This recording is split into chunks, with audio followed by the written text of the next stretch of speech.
It is hard to imagine anything more un-American than that. The Trump administration's immigration policy is a threat to immigrants like criminals. America is too great to fall prey to Donald Trump's anti-immigrant agenda. We need to restore basic humanity to our immigration system, and that starts with repealing the Alien Enemies Act of 1798, with Our Neighbors Not Enemies Act.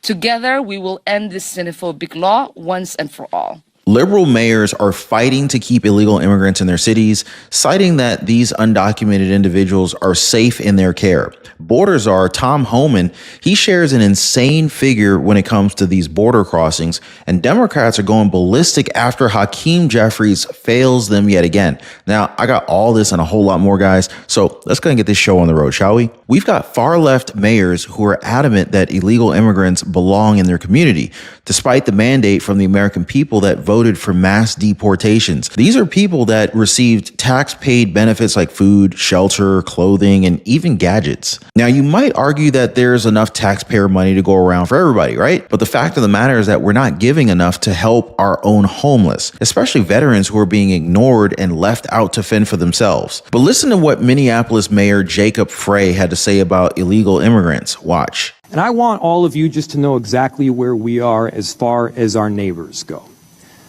Minneapolis will continue to be a safe haven for undocumented immigrants, for our trans community.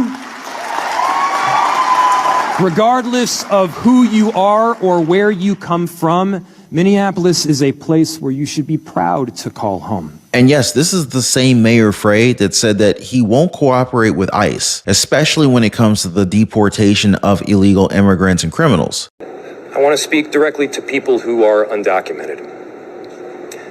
We love you. We care about you.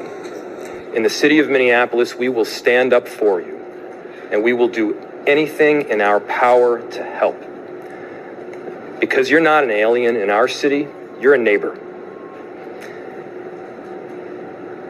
Now, in Minneapolis, we have what is called a separation ordinance. And that separation ordinance states clearly that our city officials, our police officers and beyond, will not be gathering information showing who is and who is not documented. We do not ask the question with regard to immigration status, and because we haven't asked the question, we don't have any data to show documentation status in our city. Our police officers will not be cooperating with federal law enforcement around federal immigration law. We enforce state and local laws here in Minneapolis, and we will do so to the best of our ability. But as for cooperation with ICE, the answer is no. The insanity doesn't end there. By the way, guys, if you guys appreciate the daily updates, please take a second and hit the like button and subscribe to the channel, because there's a lot of government officials who support this idea of his. Besides Representatives Ilhan, Omar, and AOC, Boston Mayor Michelle Wu also made her thoughts about this very public. In her State to the City address, Wu made it abundantly clear that they care more for illegal immigrants than they do for our own constituents. We stand with immigrants. You belong here. Somos una ciudad de inmigrantes. Boston doesn't back down.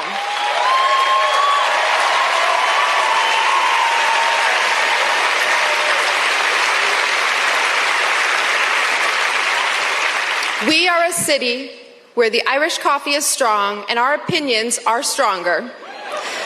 We may not always agree or see eye to eye, but at the end of the day, we are a family. If you come for one of us, you will get all of us.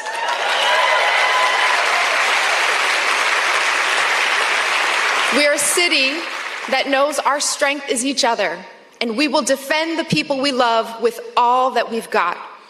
When the weight of the world presses down, Boston stands up.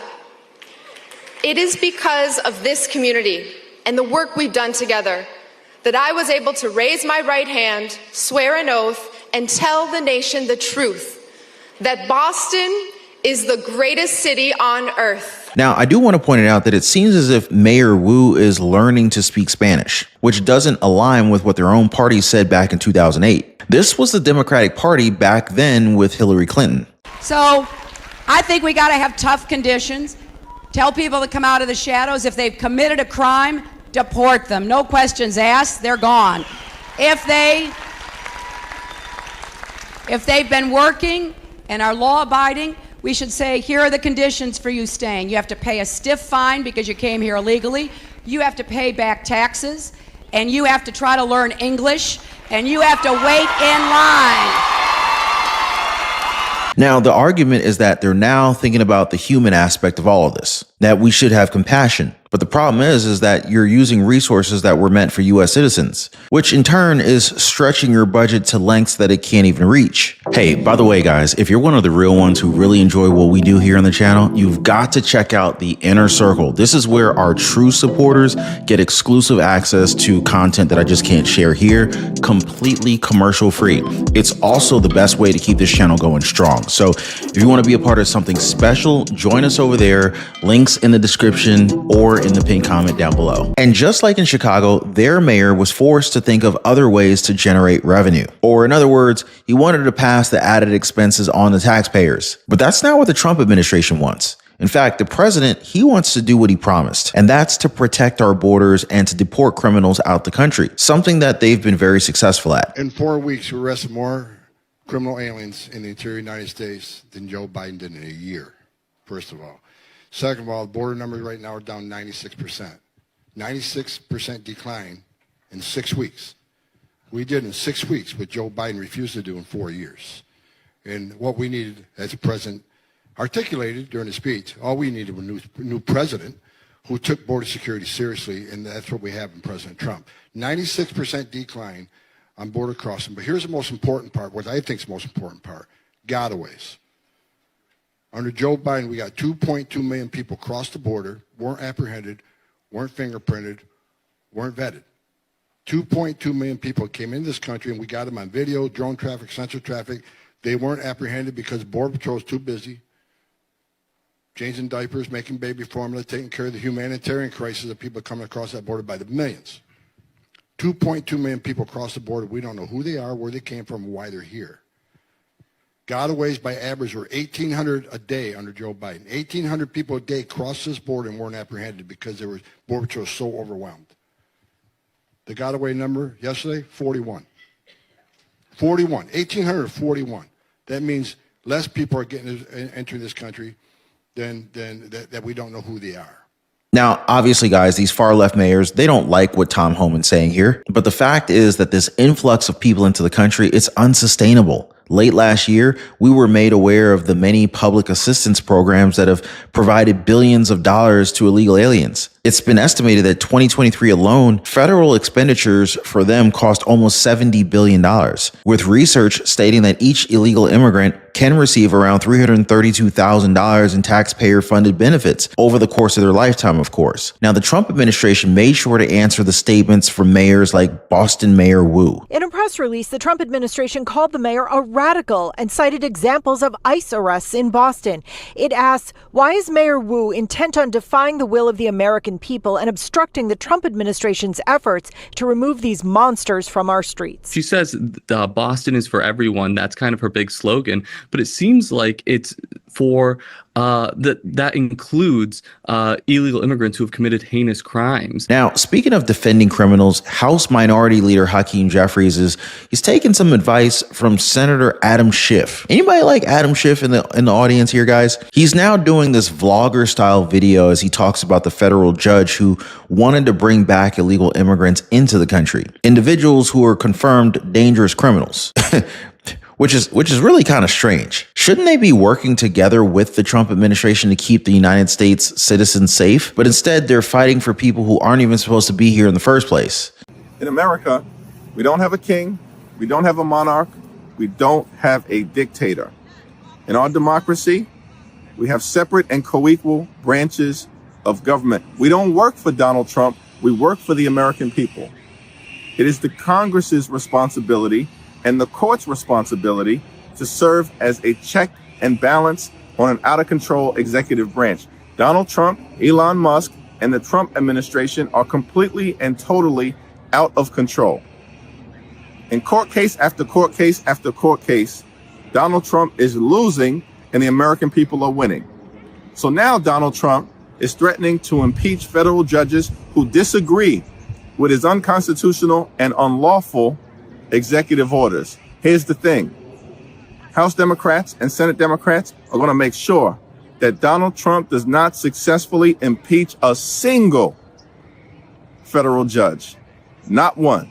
Until they can find their way back to a message like they had back in 2008, it's plausible that the party continues to collapse. Either that or they succeed with their plan to take down the Trump administration. Now, what do I mean by that? Well, listen to what Senator Chuck Schumer has to say regarding their plan against Republican officials. We are mobilizing in New York. We have people going to the Republican districts and going after these Republicans who are voting for this and forcing them to either change their vote or face the consequences. This is a long, relentless fight that we fight every day. And I am confident that we will bring Trump's popularity, numbers, and strength down if we keep at it and keep at it and keep at it. It seems as if they're telling their supporters to bully Republicans and to force them to change their vote or face the consequences. Sounds like a threat to me. I'm not sure what he means by that, but there's never been any good consequences when it's said in that manner. You know what I'm saying? Which leads me to ask you guys, what is Chuck Schumer alluding to here? Now, I want to switch gears for a second. I want to link you guys to a recent live stream that I did. I talked about the Doge dividend checks and how it's now been confirmed.